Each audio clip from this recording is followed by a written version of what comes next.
اهلا بيكم في فيديو جديد. النهاردة هنتكلم عن 4 نصايح مهمة جدا في عمر 20. اتمنى حد كان قالها لي وانا اصغر من كده، بغض النظر عن فارق العمر اللي ممكن اي حد يشوفه في الفيديو ده. بس النصائح عموما للسن الاصغر بتفيد، لان كل ما الانسان بيكبر تدريجيا بياخد معلومات ونصائح وخبرات من تلقاء نفسه في الحياة، وطبعا من التجارب اللي هو بيخوضها. تقريبا معظم النصائح اللي انا هقولها لكم دلوقتي اتبنت عندي عن تجربة او عن موقف معين، وكالعادة هدرج لكم معظم النصائح بآيات في القرآن، علشان اللي ما بتتدبرش فينا القرآن تبقى عملت معايا تدبر سريع في القرآن، وفي نفس الوقت استفادت استفادة كبيرة. أول آية بتقول: ومن أعرض عن ذكري فإن له معيشة ضنكا. أنا عارفة إن أغلبيتنا بيغفل عن الذكر وبيغفل عن القرآن وبيغفل عن الصلاة. على فكرة الصلاة ذكر والقرآن ذكر وقراءة كمان في نفس الوقت، بس الذكر بتاع التسبيح والحوقلة وكل الأذكار زي أذكار الحماية، أذكار الصباح والمساء، في ناس كتير قوي فعلا ما بتعملهاش، وأغلبية البنات بيبقوا قاعدين في البيت ومحتاجين ينفذوا الموضوع ده. الحوقلة، التسبيح، وحتى أذكار الحماية لازم يبقوا في يومنا كبنات، لازم تبقى في يومك، بالذات أذكار الحماية تحمينا من حاجات كتير قوي، من شرور الناس، من شرور النفوس، من شرور الأعمال.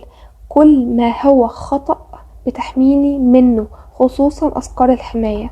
الإكثار من الذكر، الحوقلة، أذكار الحماية، أذكار الصباح والمساء، كل ده بيحمينا من حاجات كتير قوي. تعالوا نتكلم على أذكار الحماية. أذكار الحماية اعملوها مثلا سورة الإخلاص، الفلق، الناس، آية الكرسي، آية النور اللي هي الله نور السماوات والأرض. بالنسبة لي دي آية النور اللي بتحميني. على الأقل يبقى في نوعيات من نوعيات الحماية، لأن آيات القرآن طاقتها عالية جدا، فبالتالي بتدفع عني كل شر. كل ما هو شيء سلبي بتحميني منه. على الأقل يبقى في برضو شوية حوقلة على تسبيح، صلاة على النبي، علشان يومنا يبقى مليان بركة ويبقى فيه إنتاجية. ايه فايدة بقى أذكار الحماية؟ وخصوصا ان دي أول مرة بجد على القناة أتكلم معاكم في أذكار الحماية. أذكار الحماية بتحميني من حاجات كتير قوي، زي ما قلت لكم: الشرور، شر الأنفس، شر نفسي أنا، شر الناس، شر الأعمال، وتحميني من الوسواس والاوفر ثينكينج. وحطوا بقى 1000 خط تحت الاوفر ثينكينج ده. عاوزاكم وانتوا بتقولوا الاذكار اكتبوها زي ما انتوا عاوزين، اي ذكر حطوه في ورقه مع شويه الايات القرانيه اللي انا قلتها لكم والصور.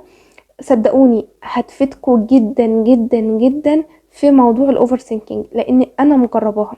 انا كان عندي تفكير مفرط، انا لا ما زلت عندي تفكير مفرط لحد دلوقتي، ولما بيحصل لي اي نوع من انواع التربات او الوقعات في حياتي بيجيلي اوفر ثينكينج وما بعرفش انام. صدقوني اذكار الحمايه هتحميكوا من الاوفر ثينكينج نفسه. فتخيلوا انها ممكن تحميكم من نفسكم، فهتعمل ايه مع الناس؟ هتعمل مفعول السحر في حياتكم. تاني ايه بتقول: ولا تخافي ولا تحزني.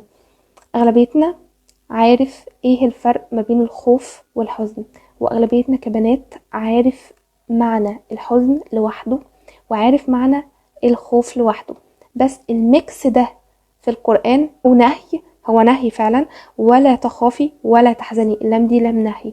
الخوف هيمنعني من ان انا اخد قرارات وهبقى مترددة جدا في حياتي. الخوف هو المعرقل الوحيد لحياتك، وهيكتفك ومش هيخليكي تاخدي ولا ستيب واحدة في حياتك، وهيوقفك محلك سر. وطبعا بعد كل الستبس اللي انتي خفتي تخطيها، اكيد يعني مش هتبقي فرحانة وطايرة من الفرحة ومبسوطة، اكيد هيبقى في حزن. فعلشان كده ما تخافيش من اتخاذ القرارات والستبس الجديدة اللي انت هتدخليها في حياتك، فبالتالي هيبقى عندك جراءة، فهتحققي احلامك وامنياتك، فبالتالي هتبقي سعيدة. لكن الخوف مش هيجرجر معاه غير الحزن. فبالتالي خلي عندك ثقة بنفسك وثقة بالله، وخدي خطواتك بمنتهى الجراءة. الستيب رقم 4 تقريبا 3، لكي لا تأسوا على ما فاتكم ولا تفرحوا بما آتاكم. أنا عارفة إن الآية دي ممكن إلى حد ما تخاطب اللغة الجماعة، بس أنا عاوزة تخاطبك أنت كبنت، لكي لا تأسي على ما فاتك. أنا عارفة إن في أغلبيتنا عمل ذكريات حلوة كتير أوي في الماضي، وممكن يكون الحاضر بتاعه إلى حد ما ملعبك، بس الماضي بنفتكره بإيجابياته، ما بنتمناش إن هو يرجع. بنعيش كل لحظة في الحاضر بتاعنا، حتى لو كان الحاضر إلى حد ما في لخبطة بنعيشه، بنحاول نخلق البهجة فيه. مهما يئستي من الماضي، الحاضر بتاعك مش هيتعدل، لا تندمي ولا حتى تيأسي. لازم تحاولي تجملي الحاضر بتاعك على قد ما تقدري، لكن العيش في الماضي واليأس والندم ده مش هيولد غير اليأس والندم في الحاضر اللي انت عايشاه. ولا تفرحوا بما آتاكم، ما يبقاش عندك نوع من أنواع الغرور. الآية رقم 4: ولا تيأسوا من روح الله فإنه لا ييأس من روح الله إلا القوم الكافرون.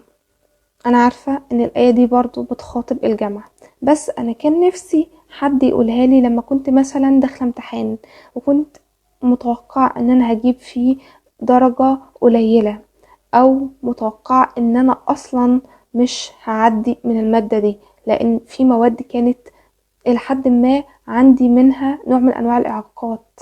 الدراسة عموما ما كانتش عاملة لي أي نوع من أنواع الإعاقات غير مادة واحدة بس، العربي.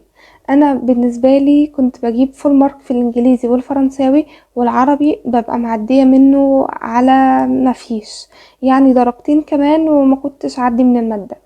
فمعظم الوقت بخرج اعيط ويأس، وما بيبقاش عندي صبر وما بيبقاش عندي هدوء، وبتعصب علشان معرفتش احل كويس او ما اديتش للماده حقها من الاجتهاد، لاني اصلا ما كنتش بحب اذاكر الماده اصلا.